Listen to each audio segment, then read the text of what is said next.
안녕하십니까. 반갑습니다. 늘 듣기만 하다가 이렇게 사연을 쓰게 되니 엄청 긴장도 되고 쑥스럽고 그렇네요. 이게 그냥 가볍게 봤는데 역시 제 이야기를 누군가에게 한다는 것이 쉬운 일은 아닌가 봅니다. 그럼에도 불구하고 제가 이 글을 쓰게 된 이유는 뭐냐, 곧 태어날 제 아이와 아이를 낳게 될 제 아이의 엄마인 아내에게 조그만 이벤트이자 선물이 되고자 이 사연을 쓰게 되었습니다. 그러니까 관계자 여러분, 제 글 꼭 발탁해 주셔야 합니다. 그러고 보니 제 소개가 늦었네요. 저는 이제 막 30대 중반으로 들어선 대한민국의 검사이자 건강한 남성입니다. 결혼한 지는 햇수로 2년이 되었고, 사랑하는 아내가 아이를 임신한 지는 8개월이 되어가고 있습니다. 그렇게 저와 아내는 곧 태어나게 될 아이를 기다리며 평온하고 행복하고 충만한 하루하루를 보내고 있답니다. 사실 저희 부부는 결혼하기까지 우여곡절이 참 많았습니다. 흔한 클리셰지만 집안의 반대가 극심했어요. 아내 쪽은 아니고 제 집에서요. 특히 어머니의 반대가 대단했죠.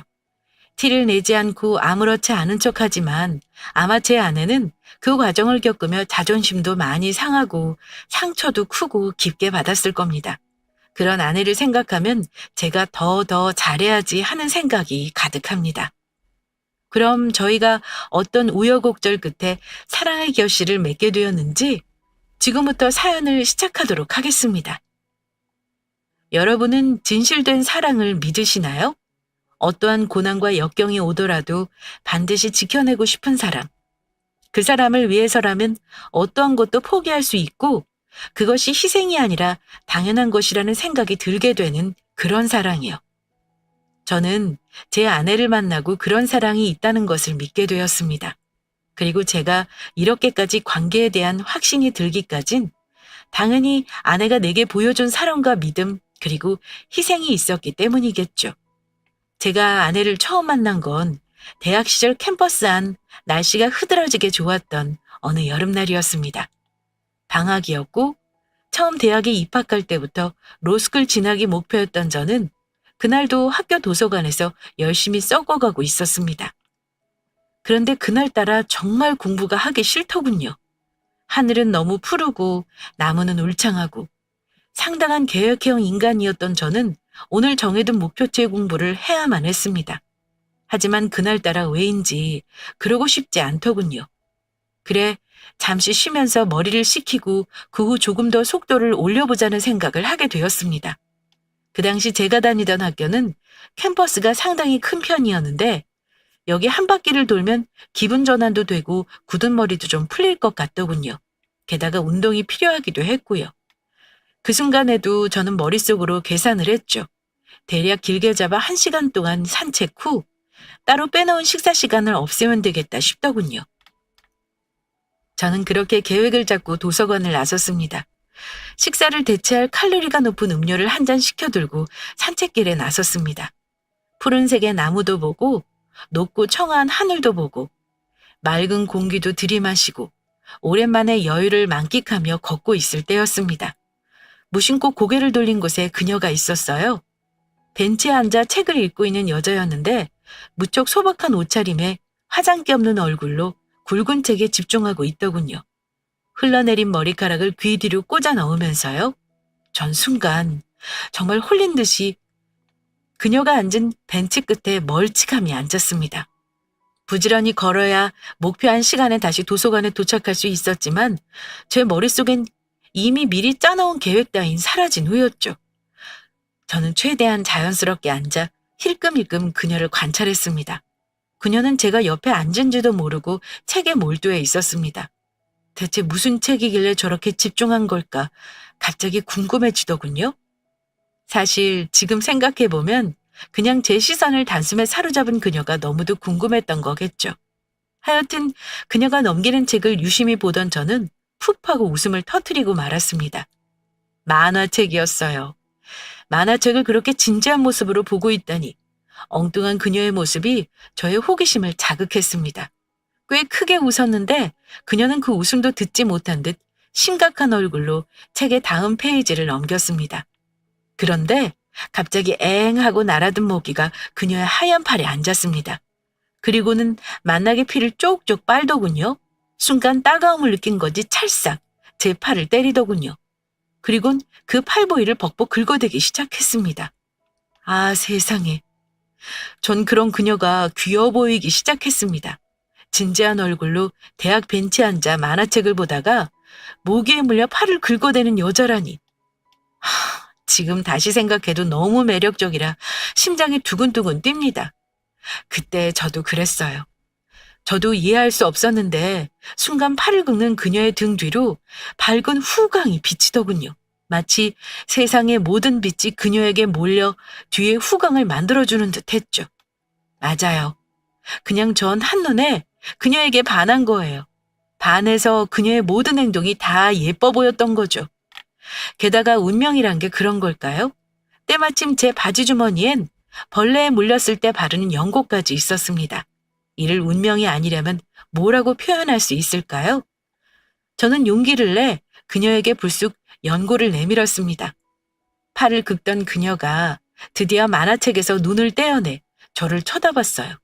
맑고 검은 눈동자가 저를 비췄습니다. 순간 귓바퀴가 화끈하게 달아오르는 기분을 느꼈어요. 그리고 말 몇 마리가 뛰어다니듯 제 심장이 난장판으로 뛰기 시작했어요. 모기 물리신 거 아니에요? 여기 산이라 모기가 엄청 독해요. 그냥 두면 내일 아마 허벅지처럼 부을걸요? 뻥이었죠. 아무리 독한 모기도 팔을 허벅지처럼 붓게 할 수는 없습니다. 그런데 그녀는 순진한 얼굴로 놀라 제가 건넨 연고를 받아들였습니다. 감사합니다. 그 짧은 한마디가 어찌나 예쁘던지 마치 천사의 노랫소리 같았습니다. 여기 엄청 모기 많은데 괜찮으면 저랑 산책하실래요? 용기를 낸 음성이 잘게 떨렸습니다. 제 음성에 그녀는 작게 웃으며 고개를 끄덕였고요. 그리고 저흰 함께 산책을 시작했습니다. 이미 제가 계획해둔 시간은 저만치 지나갔었지만 난생 처음으로 계획이 어그러져도 짜증나지 않았어요. 오히려 기뻤습니다. 어느새 제 발걸음은 군뱅이처럼 느려져 있었죠. 그녀와의 소중한 시간이 더 더디게 흐르길 바랬죠. 제가 모기에게 감사하게 될 줄이야. 그렇게 생각하며 그녀와의 산책은 이어졌고 자연스럽게 대화가 시작되었어요. 알고 보니 그녀는 저와 같은 학교 학생이 아니었어요.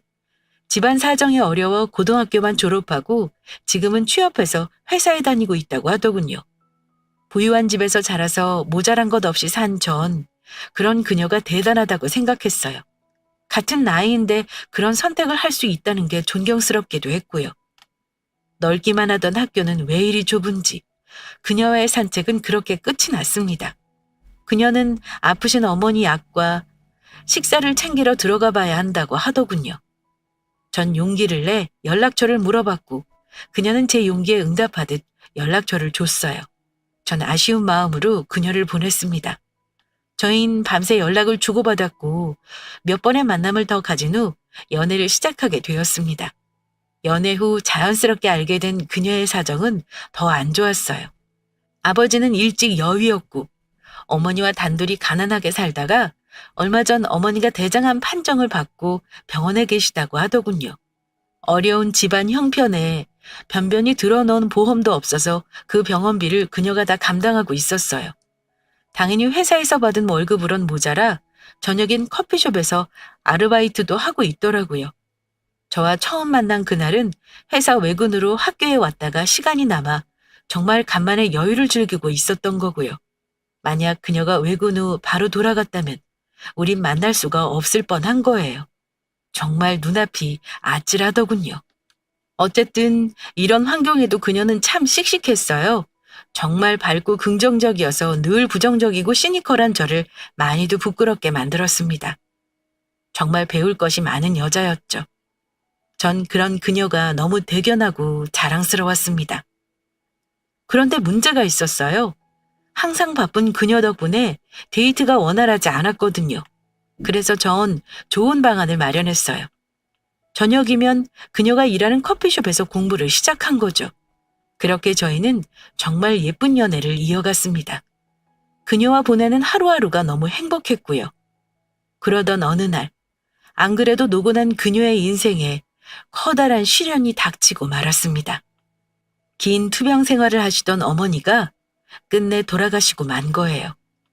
전 소식을 듣고 급히 장례식장으로 향했어요. 그녀는 하얀 상복을 입은 채 저를 맞았습니다. 그 사이 몰라보게 수척해진 모습에 가슴이 아팠습니다. 그러나 저를 더 아프게 했던 건 휑한 장례식장과 혼자 덩그러니 장례식장을 지키는 그녀였어요. 그녀는 정말 세상에 혼자 남게 된 겁니다. 전 모든 장례 의식이 끝날 때까지 그녀의 곁을 지켰어요. 그리고 그녀는 납골당에서 돌아오는 길 버스 안에서 무너져 내리더군요. 그녀는 억지로 흐르는 울음을 참았습니다. 전 그런 그녀를 곁에서 조용히 안아주었어요.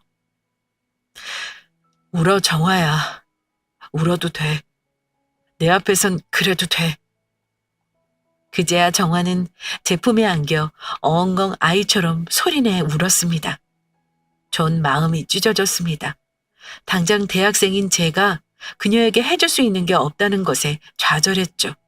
그렇게 그녀는 철저한 혼자가 되었고 전 그런 그녀의 곁을 늘 지켜주었습니다. 그것밖에 제가 해줄 수 있는 것이 없었습니다. 하지만 그녀를 평생 지켜주겠다, 그녀와 평생 함께 있겠다 결심하게 된 건 장례식이 끝나고 2달째 되던 날이었어요. 2달 동안 그녀는 정말 놀라울 정도로 잘 지냈습니다. 의젓하다 못해 의연했죠. 전 그런 그녀의 모습에 내심 안심했어요. 다행이라 생각했죠. 어린 마음에 정말 다 괜찮아진 건가 안도했습니다. 하지만 전 늘 그녀의 집에서 함께 밥을 먹고 공부도 했어요. 그렇다고 그녀를 엄마와 함께 살던 그 조그만 아파트에 혼자 둘 수 없었으니까요. 그런데 2달째 되던 날 밤이었습니다. 전 어머니의 상화에 집으로 가야 했고 그녀에게서 한 통의 전화가 걸려왔어요. 여보세요? 정아야. 오늘 우리 집에 올 수 있어? 물론 가고 싶었죠. 그런데 제가 그 당시 그녀와 시간을 보내느라 외박이 잦았거든요. 그날 어머니는 오랜만에 집에 돌아온 제게 외출 금지령을 내렸고 어렸던 저는 꼼짝 못하고 집에 붙잡혀 있었습니다. 미안해, 정아야. 오늘은 집에 있어야 할 것 같아. 엄마가 난리네. 그러자 그녀가 애써 밝게 말하더라고요. 괜찮아. 그냥 한번 말해봤어. 하긴 어머니 걱정 많이 하셨겠다. 그치? 그렇게 전화를 끊었는데 평소와는 다른 그녀의 힘없는 목소리가 너무 마음에 걸리더군요. 그래서 저는 결국 탈출을 감행했어요. 급히 그녀의 집에 도착해 초인종을 눌렀지만 인기척이 없었어요. 갑자기 걱정이 되더군요. 이미 집 비밀번호를 알고 있었기에 급히 비번호를 눌러 집으로 들어갔어요. 집은 쥐죽은도 조용했고 갑자기 겁이 덜컥 나더군요.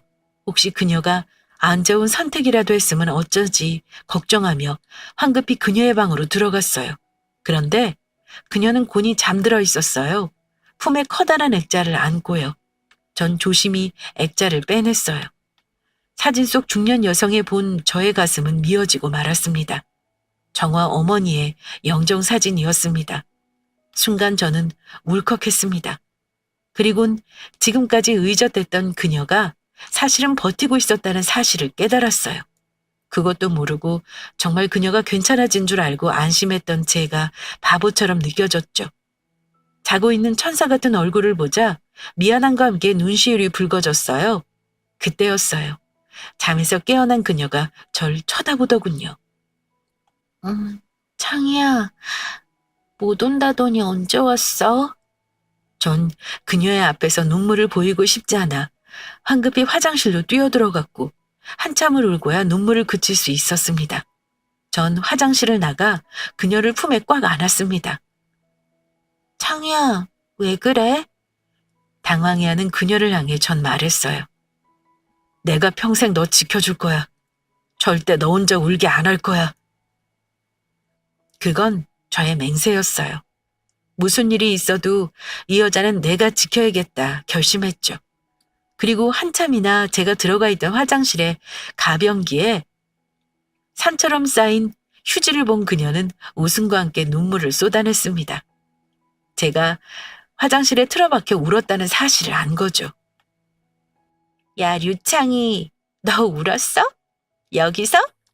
아니야, 나 안 울었어. 그냥 코 푼 거야. 그러자 그녀가 울며 웃으며 절 꼭 안더군요. 너, 나 지켜준다는 말 절대 잊으면 안 돼? 당연하지.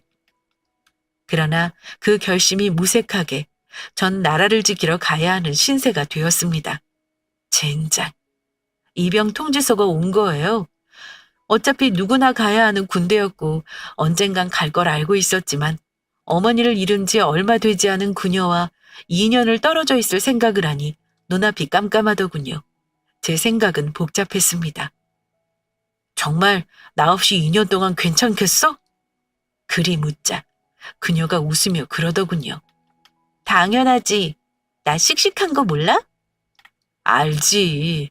아는데 제 걱정은 그것뿐이었어요. 전 쭈뼛거리며 말했습니다. 군대에서 헤어지는 커플 많다던데. 전 솔직히 걱정이 가득했어요. 제 눈에 이렇게 예쁜 그녀가 다른 남자들 눈에는 안 예쁠 리 없잖아요. 그러나 그녀는 제 손을 꼭 잡으며 생긋 웃으며 대답했어요. 네가 날 평생 지켜준다고 했던 날 나도 결심했어. 나 평생 이 남자 곁에 있어야지라고. 고작 2년은 평생 함께할 우리 인생의 짧은 순간일 뿐이야. 그때 절 바라보던 그녀의 눈빛이 얼마나 웅골지던지 깊은 신뢰감을 가질 수밖에 없었습니다. 그렇게 저는 군대에 갔고 그 기간 그녀는 약속처럼 변함없이 절 기다려 주었습니다. 공부를 위해 필요한 서적도 사서 보내주고 영양제, 생필품도 모두 다 말하지 않아도 챙겨주었죠. 하루는 제가 운동을 시작했다고 하니 보충제와 그 외의 영양제를 바리바리 사서 보냈더라고요. 넉넉하지 않은 사정을 뻔히 아는데. 정아야, 이거 왜 보냈어? 너도 돈 나갈 곳 많잖아. 한두 푼 하는 것도 아닐 텐데. 괜찮아. 그 정도 돈은 나도 있어. 그 안에서 답답할 텐데 운동하면서 스트레스라도 풀어. 그리고 나도 몸짱 남친 한번 가져보자. 라며 웃는 여자였죠. 전 정말 여자복은 타고났구나 생각했답니다. 또한 늘 절 보러 면회를 와주었어요. 불안하던 저의 마음은 그녀를 향한 확신으로 변해갔습니다. 지극정성인 그녀의 뒷바라지를 지켜보던 군대 모든 사람들이 부러워할 지경이었으니 뭐 더 말해봤자 입 아플 정도의 희생이었죠. 아마 그때 절 위해 월급의 5분의 1은 쓰지 않았을까 생각합니다. 그렇게 그녀의 희생으로 그나마 길었던 군생활은 빠르게 흘렀고 전 제대를 했습니다. 군대만 제대하면 이 세상 모든 걸 그녀의 품에 안겨줄 수 있을 것 같았지만 현실은 비정했습니다. 전 여전히 학생이었고 그녀는 어엿한 사회인이었으니까요. 로스쿨 진학을 위해 공부에 매진하는 제 곁엔 늘 그녀의 뒷바라지가 있었습니다. 당시 그녀의 희생과 노력을 이야기하자면 지금도 눈물이 날 지경인데요. 우선 그녀는 늘 공부하는 저를 위해 도시락을 싸다 날랐어요. 당연히 손수한 음식으로요. 밖에서 사 먹은 음식은 건강을 해친다면서요. 사실 처음 그녀의 요리 실력은 형편없었어요. 그런데 점점 요리 실력이 늘었어요. 나중엔 어느 인류 요리사 못지않은 실력자가 되었죠. 뿐만 아니라 그녀는 제가 잘 때까지 자지 않고 기다려줬습니다. 도서관에서 집으로 돌아가는 길, 그녀와 하는 통화 시간이 가장 행복하다는 저의 눈치 없는 말 때문이었어요. 아침 저녁으로 일하는 그녀는 늘 필요에 시달렸는데도 말이죠. 가끔 자신도 모르게 잠이 드는 날이면 잠에 취한 목소리로 안 잔 척하는 그녀가 얼마나 사랑스럽고 눈물 나도록 고마웠는지 그녀는 아마 알지 못할 겁니다. 정말 전 그 혹독한 시간들을 그녀로 인해 견뎠습니다. 전 그녀를 위해 더 열심히 공부했습니다.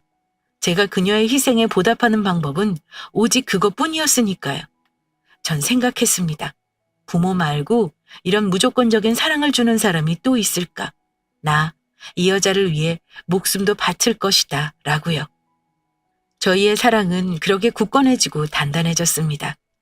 전 그녀의 극진한 뒷바라지로 로스쿨에 입학했고 그녀의 그 고생은 제가 로스쿨을 졸업할 때까지 한결같이 계속되었습니다.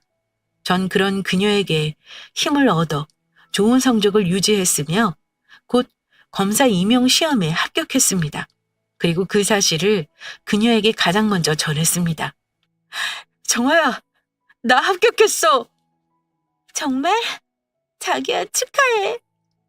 하며 눈물을 쏟아내는 그녀를 보니 아, 내가 이 모습을 보고 싶어서 이렇게 고생했구나 라는 생각이 들더군요. 전 바로 정화를 번쩍 안아 들었습니다. 그리고 품에 꼭 안아 넣으며 말했죠. 그래봤자 공무원 박봉을 받겠지만 그래도 네가 고생하지 않고 살게 해줄 거야. 창이야. 전 정화를 올려다보며 말했습니다. 지금까지 몇 번이고 하고 싶었지만 내가 아무것도 가진 것이 없어서 할 수 없던 그 말을 이 순간을 위해 참았어. 나랑 결혼해줘, 정화야. 그녀는 그렇게 제게 안긴 채 한참 울었습니다. 그간의 세월들이 눈앞을 스쳐 지나가는 모양이었어요. 아마 그녀가 2kg만 더 나갔으면 못 버텼을 만큼 오랜 시간 전 오열하는 그녀를 안아들고 달랬죠. 제가 검사 임용에 합격한 것을 기뻐한 건 비단 그녀뿐이 아니었어요. 저희 부모님 또한 무척 기뻐하셨어요. 사실 저희 집은 돈은 좀 있는 집안이었으나 부모님의 학벌은 낮은 편이었거든요. 아무래도 학벌에 대한 갈증이 있었고 그 갈증을 두 분의 아들인 제가 채워드린 거죠. 그러니 얼마나 자랑하고 싶었겠습니까? 정말 지금 생각해도 창피하지만 동네에 방을 붙이실 만큼 좋아하셨습니다. 그리고 부모님은 온 가족 친지들을 모아놓고 성대한 파티를 벌이셨죠.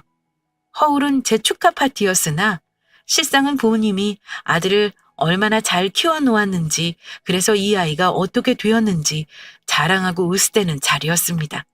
전 불편한 마음이었고 참석하고 싶지 않았지만 그 자리에서 참석해야 했어요. 왜냐하면 그날 정화와의 결혼을 선언하려던 계획이었거든요. 아직 정화를 못 보시고 이야기만 들으신 부모님에게 결혼 결심을 말씀드리고 그 후 정화를 정식으로 소개해드릴 생각이었어요. 파티는 서울 고급 호텔 뷔페를 빌려 시작되었습니다.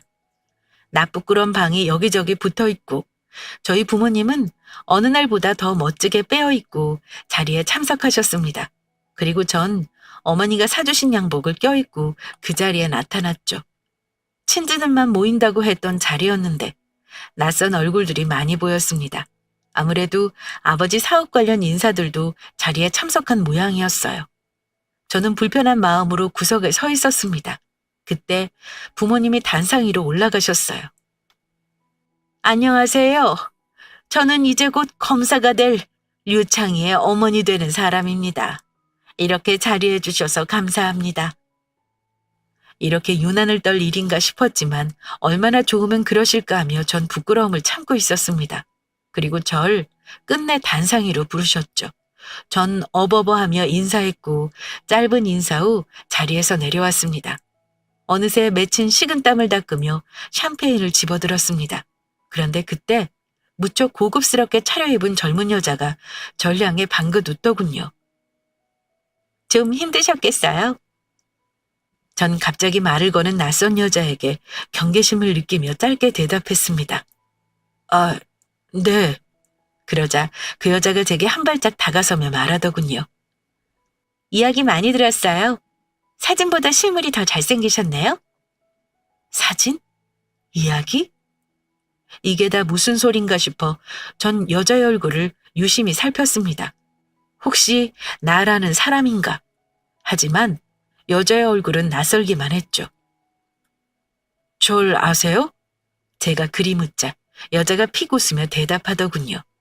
잘 알죠. 저희 아버지 사익감이신데. 네? 순간 무슨 소린지 영문을 알지 못해 정신이 멍해졌습니다.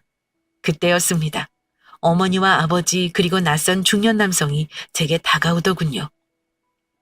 둘이 벌써 인사했어? 여기 김 사장님 따님분이셔. 천천히 소개하려고 했는데 둘이 벌써 이야기를 하고 있네. 하며 어머니가 호호호 웃으시더라고요. 그러자 옆에 김 사장이란 사람도 함께 웃더군요. 흐뭇하게요. 전 부모님의 얼굴을 번갈아 바라보았습니다. 이게 다 무슨 소린지 전 빠르게 상황 파악이 되더군요. 저와 이 여자를 결혼시킬 생각이었던 거죠. 그리고 이 자리를 통해 자연스럽게 첫 만남을 추진한 것일 테고요. 분명 부모님은 정화의 존재를 알고 있었습니다. 뿐만 아니라 정화가 제 뒷바라지를 어떻게 했는지도 너무 잘 알고 있었죠. 정화가 제 뒷바라지를 할 때 어머니와 아버지는 골프 여행을 다니고 운동과 자기관리를 하면서 인생을 즐기셨으면서 이제 와서 돈 많은 집딸과 결혼시키려고 하다니 전 정말 부모님께 깊은 실망감과 함께 분노를 느꼈습니다. 그렇게 전 어거지로 그 여자와 둘이 마주 앉게 되었습니다. 전 건성으로 잡은 포크로 음식을 툭툭 건드리며 싫은 티를 냈고 여자는 그런 절 보며 웃더군요. 아예 모르셨나 봐요? 오늘 이런 자리 마련될 거? 네, 몰랐습니다. 근데 보통 검사되고 판사되면 이런 선짜리 엄청 많이 들어오지 않아요? 글쎄요, 전 관심 없어요. 그러자 그 여자가 천연덕스럽게 말하더군요. 그럼 지금부터 관심 가지시면 되겠네요. 전 황당했어요. 얼굴도 예쁘장하고 멀쩡한 여자가 무슨 조선시대도 아니고 집에서 정해준 사람과의 결혼을 덤덤하게 받아들이는 게 우스웠죠. 전 퉁명스럽게 대답했습니다. 싫은데요? 사람 마음이 머리도 아니고 어떻게 계산해서 관심을 가져야지만 관심을 가지겠어요? 그러자 그 여자가 그러더군요.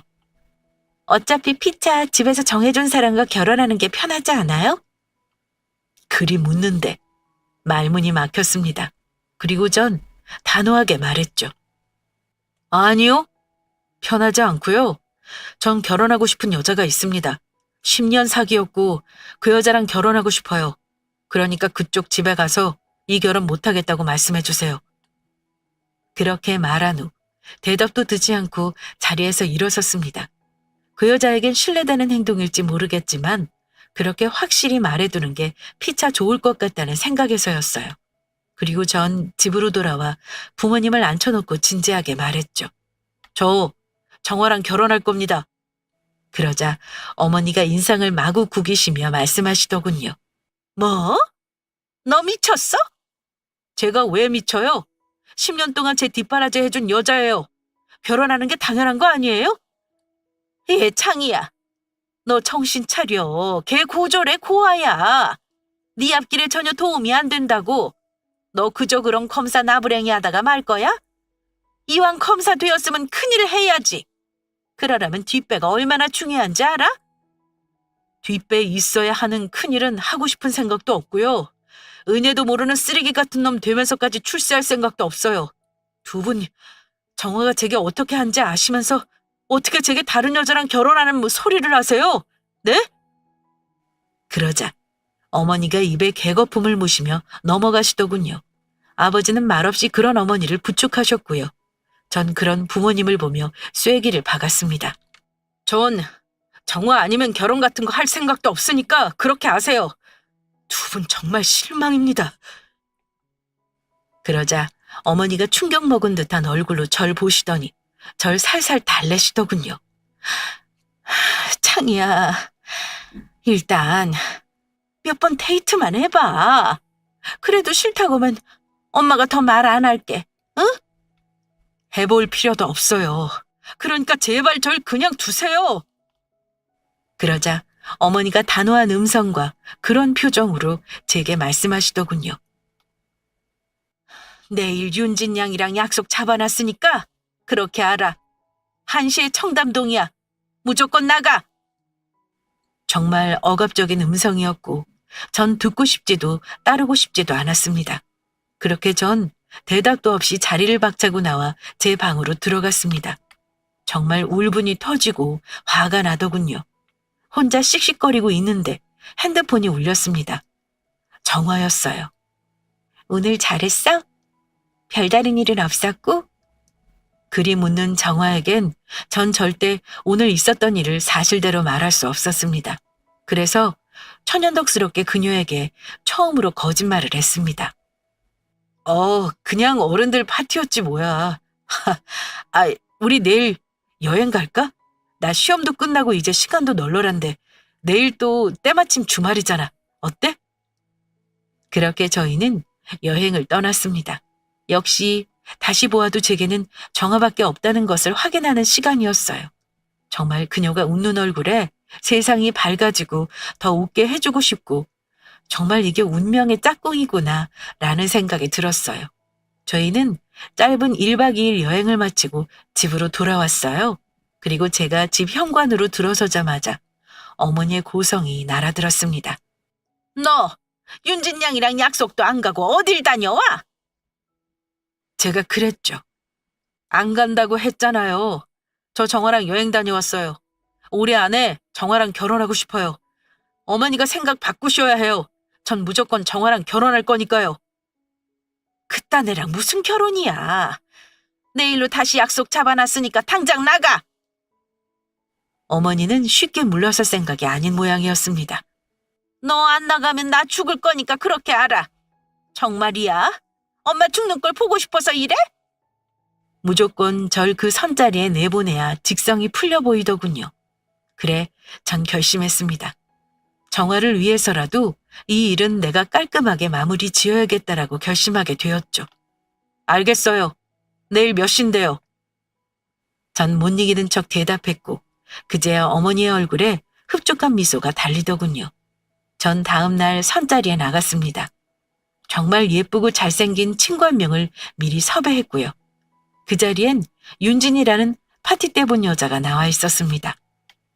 저번에 많이 기다렸어요. 그땐 실례가 많았습니다. 죄송합니다. 괜찮아요. 뭐 사랑하는 여자가 있으시다니 이해해요. 그나저나 오늘도 안 나오실 줄 알았는데. 윤진이란 여자는 꽤 쿨하게 말하더군요. 전 그 기회를 놓치지 않고 대답했습니다. 생각해보니까 그렇더라고요. 사실 결혼이라는 게 그냥 사회적 약속일 뿐인데 똑똑하게 하는 것도 좋겠다 싶기도 하고요. 어차피 전 결혼도 못하는 사람이니 윤진 씨랑 결혼해도 좋겠다 싶더군요. 네? 그게 무슨... 제가 저번에 말씀 안 드렸더라고요. 저 사실 사랑하는 여자가 아니라 남자가 있습니다. 네? 뭐라고요? 그러자 제 친구가 기다렸다는 듯이 테이블 앞쪽으로 걸어왔습니다. 자기야 라고 끼스러운 소리를 내면서요. 전 두 팔을 벌려 친구를 맞았고 친구는 제 품에 쏙 안기며 자리에 앉았습니다. 전 진짜 구역질이 나는 걸 간신히 참으며 친구를 사랑스러운 눈으로 바라보며 말했죠. 그래도 결혼할 사이인데 제가 누구와 잠자리를 하고 집에 들어가는지 윤진 씨도 아셔야 할 것 같아서요. 윤진 씨 무척 쿨하신 것 같은데 이해하시죠? 네? 윤진 씨의 얼굴이 정말 시뻘개지며 일그러졌어요. 제 친구는 정말 천연덕스럽게 연기를 하며 제 품에 폭 안기더군요. 전 그런 친구의 머리카락을 쓸어넘기며 웃었습니다. 걱정하지 마세요. 저랑 제 애인은 피움 도구는 이용하니까요. 윤진 씨와 저도 아이는 가져야 하지 않겠어요? 그러자 윤진 씨가 벌떡 자리에서 일어서더군요. 정말 경악을 금치 못하겠다는 얼굴로 저와 제 품에 꼭 붙어있는 제 친구를 쳐다보더군요. 진짜 상상을 초월하네. 정말 어이가 없다는 듯한 리액션에 전 무척 만족했습니다. 윤진 씨는 그대로 가방을 집어들고 도망치듯 호텔을 나가버렸죠. 그리고 전 그날 친구에게 엄청난 돈을 써서 오마카세를 쌌습니다.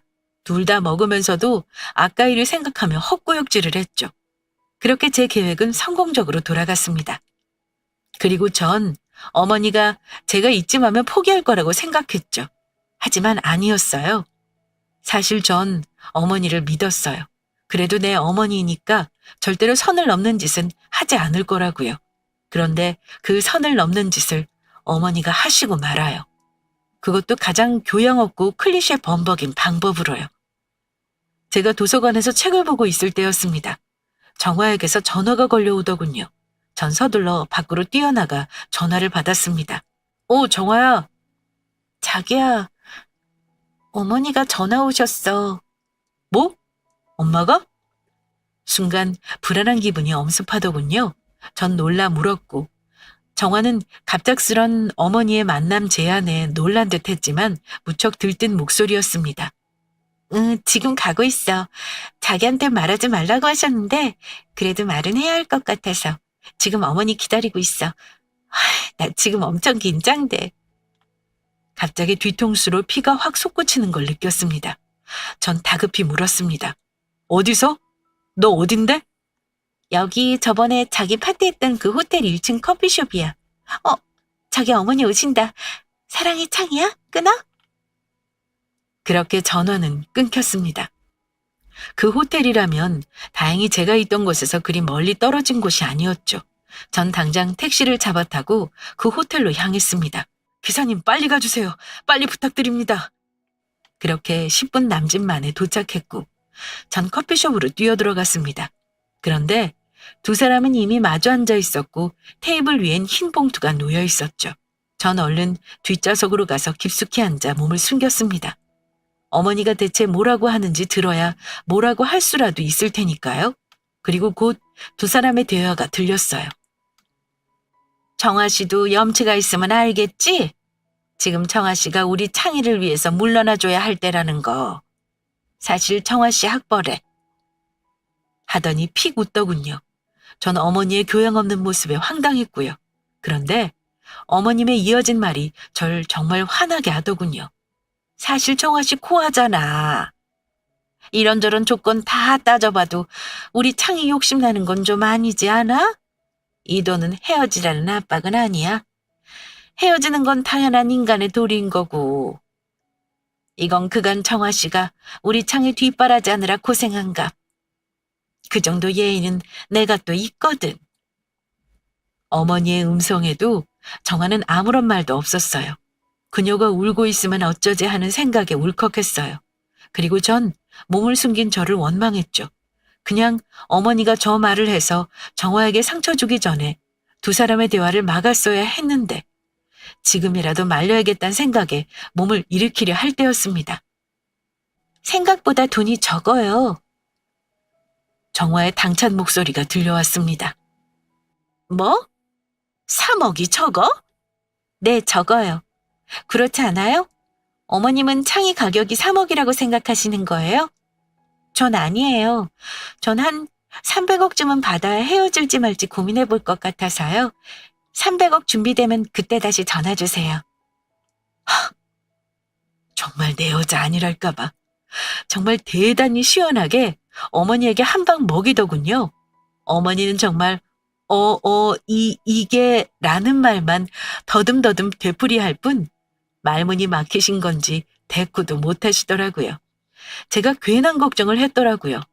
이렇게 당차고 멋진 여잔데 이 정도는 멋지고 우습게 해치울 수 있는 사람인데 전 벌떡 자리에서 일어섰습니다. 제 갑작스런 등장에 어머니도 정화도 무척 놀란 듯한 표정이더라고요. 어머니, 정말 최악이시네요. 당신이 날 낳은 어머니가 맞는지 정말 의심스러울 정도로 몰상식하셨어요. 저 진짜 실망했습니다. 뭐가 어쩌고 어째? 난 다 너를 위해서. 어머니의 고함에 전 정화의 손목을 낚아채 잡았습니다. 정화야 일어나. 여기서 이런 대접 받을 이유 없어. 창이야. 정화는 놀란 듯 잠시 머뭇거리다가 자리에서 일어섰어요. 어머니, 저 어머니랑 다신 보고 싶지 않아요. 지금까지 키워주셔서 감사했습니다. 전 그 길로 정화의 손을 끌고 그 호텔 커피숍을 나왔습니다. 전 조용한 곳으로 가서 정화에게 무릎을 꿇었어요. 정말 미안해, 정화야. 네게 이런 꼴 보여서 너무 창피하고 면목이 없다. 어머니가 한 말은 다 잊어줘. 그러자 정화가 저를 향해 몸을 낮춰 앉더군요. 아니야, 창이야. 네가 잘못한 게 아니잖아. 난 괜찮아. 상처도 많이 받았을 테고 자존심도 엄청나게 상했을 텐데 정화는 정말 괜찮다는 듯 저를 향해 웃어주었어요. 어떻게 이런 여자를 사랑하지 않을 수가, 배신할 수가 있겠습니까? 전 그런 정화를 제 품에 꼭 끌어안았습니다. 전 부모님과 철저하게 인연을 끊었습니다. 정화는 말렸지만 제 결심은 확고했죠. 제가 정말 지켜야 할 것은 이 여자이고 이 여자와 함께 꾸릴 가정이니까요. 그리고 저희는 둘만의 조촐한 결혼식을 올렸습니다. 그리고 곧장 혼인신고도 했죠. 아버지는 절 찾아와 결혼자금에 보태쓰라며 돈을 건네셨지만 받지 않았습니다. 전 더 이상 부모님에게 신세지며 빚을 져 또 빌미를 만들고 싶지 않았습니다. 그렇게 저는 완벽하게 독립했어요. 그리고 아직도 정화는 가끔 어머니에게 시달립니다. 너 같은 애 때문에 내 아들 신세를 망쳤다는 둥, 네가 부모 연을 끊어놓았다는 둥. 전 그럴 때마다 부모님과 화해하고 싶은 마음이 말끔히 사라집니다. 그리고 그런 말을 듣고도 묵묵히 제 곁에 있어주는 정화에게 더 잘해야겠다는 생각뿐이죠. 전 정화에게 정화를 평생 지켜주겠다고 혼자 울게 하지 않겠다고 맹세했었지만 사실 제 곁을 지켜주는 사람은 정작 정화입니다. 늘 제 버팀목이자 제 운명이죠. 뭐 요즘 퐁퐁남 설거지남 말이 많은데 전 그런 말도 우습습니다. 아니 퐁퐁이든 설거지남이든 좀 되면 어떻습니까? 제가 하고 싶어서 하는 거고 내가 내 와이프 손에 물 묻히기 싫어서 기꺼이 자체하는 건데 그걸 그런 프레임을 씌워 비난하는 게 정말 옹졸하고 남자답지 않아 보여요. 전 오늘도 그녀를 위해 무엇이라도 할 수 있다는 것에 감사하고 그녀가 제 곁에 숨쉬고 있다는 것이 영광이라고 여깁니다. 그녀를 지키기 위해서라면 어떤 것도 할 수 있을 것 같아요. 이제 곧 태어날 제 아이까지 지키려면 더 강해져야겠죠? 저희는 그렇게 오늘도 서로를 사랑하고 서로의 존재에 감사하며 살고 있습니다. 절 굳건히 믿어주고 지켜준 그녀가 아니었다면 전 아마 부모님과 인연을 끊을 용기를 내지 못했을 거예요. 서로 상호 간에 사랑과 믿음이 있었기에 저희가 지금 이렇게 행복해지지 않았나 생각해 봅니다. 전 오늘도 그녀의 존재에 감사합니다. 제 인생을 완성해준 그녀가 있기에 오늘도 멋진 하루를 살 수 있을 테니까요. 여러분, 제 이야기 어떻게 들으셨나요? 제 아내 너무 멋지고 사랑스럽지 않나요? 제가 팔불출 같아도 어쩔 수 없습니다. 오늘은 팔불출을 작정하고 이 사연을 쓴 것이니까요. 혹시 이 사연이 채택된다면 듣고 있을 정화에게 한마디 하고 싶어요. 사랑해. 내 숨이 닿을 때까지. 아이고, 이거 참 오그라들고 쑥스럽네요. 그럼 전 빠르게 인사드리고 사라지겠습니다. 그럼 제 사연 들어주셔서 감사합니다. 안녕히 계십시오.